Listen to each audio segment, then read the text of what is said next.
এই দোকানের উপর একের পর এক আক্রমণ সংগঠিত করতে শুরু করে, লুট করে, ভাঙচুর করে, অগ্নিসংযোগ করে।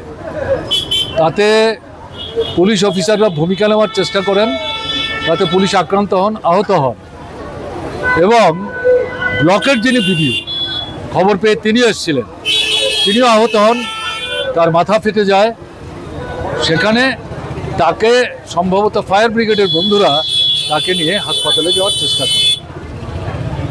এটা সবটা দেখে আমাদের যেটা মনে হয়েছে, দেখুন বন্ধ একটা দল, গণতান্ত্রিক দল যদি হয় তাদের ডাকবার অধিকার আছে, এই দাবি আপনি সমর্থন করতে পারেন, নাও করতে পারেন।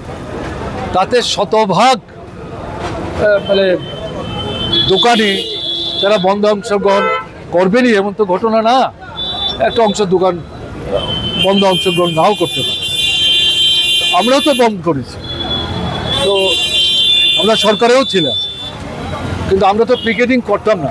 ঠিক আছে, সেটা আমাদের নিজেদের একটা নৈতিক অবস্থা, কিন্তু আমাদের টাকা বন্ধ আমরা দেখেছি।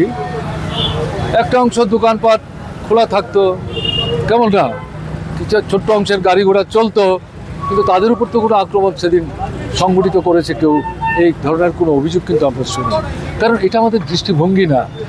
যারা এটা করলেন তাতে আমাদের নিজের যেটা মনে হচ্ছে, আসলে এটা বন্ধ উপেক্ষা করে দোকান খোলা রেখেছেন, এটাই মূল কথা না। একটা আমি এখানে উল্লেখ করেছি যে কয়েকটা দাবিকে সামনে রেখে তারা বন্ধ রেখেছেন, তার মধ্যে বিশেষ করে অভিবাসী যারা, অর্থাৎ সোজা কথায় হচ্ছে উপজাতি যারা, তারা বেআইনিভাবে ত্রিপুরা আছেন তাদেরকে চিহ্নিত করবেন এবং ত্রিপুরার বাইরে তাদেরকে পাঠাবেন। এটা তো উস্কানিমূলক, এটা তো কোনো একটা দল দায়িত্ব নিতে পারে না, এটা সরকার নেবে।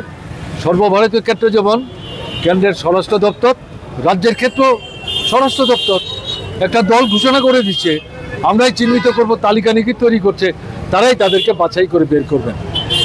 এবং এটা জনগণের মধ্যে প্রতিক্রিয়া তৈরি হচ্ছে এবং এরা বুঝতে পারছে এটা এই ধরনের পরিস্থিতিতে যেতে গেলে পর পরিবেশটাকে, পরিমণ্ডলটাকে আরও বিষাক্ত করতে হবে। সেদিক থেকে এই বনটাকে ভিত্তি করে তারা আরও বড় ধরনের গোলমাল বাঁধাবার চেষ্টা হয়তো করেছিল, কিন্তু মানুষ সতর্ক থাকায় তারা সেটা করতে পারেনি। এই সুযোগ এই কমলপুরের শান্তির বাজারে তারা সুযোগ হিসেবে ব্যবহার করলো এবং এটা করে সেখানে এই অবস্থাটা তারা তৈরি করেছে। এটা আমরা সমর্থন করি না, আমরা এটার প্রতিবাদ করছি এবং আমরা বিশ্বাস করি পুলিশ প্রশাসন যারা এই কাণ্ডটা সংগঠিত করেছেন তাদের চিহ্নিত করবেন, তাদের বিরুদ্ধে ব্যবস্থা গ্রহণ করবেন।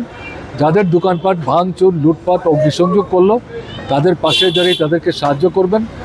দুটো এলাকার স্থায়ী বাসিন্দা তাদের বাড়িঘর পুড়িয়ে দিয়েছে, তাদেরকে সাহায্য করার জন্য সরকার থেকে যাতে পাশে দাঁড়িয়ে তারা ভূমিকা নেন, এটা আমাদের দাবি থাকে।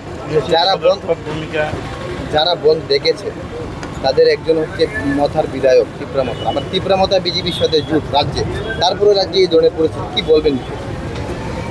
আরে এই বনটাতেও পরোক্ষে সরকারের নৈতিক সমর্থন ছিল।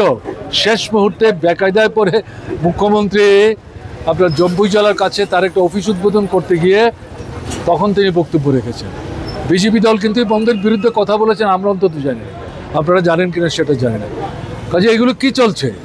এগুলো হচ্ছে ট্রাইবেল নন ট্রাইবেলদের যে অংশের উপর বিজেপির সমর্থন আছে বলে বিজেপি মনে করে, ট্রাইবেলদের যে অংশের উপর তিপ্রামথার সমর্থন আছে বলে তিপ্রামথা মনে করে, উভয় অংশেই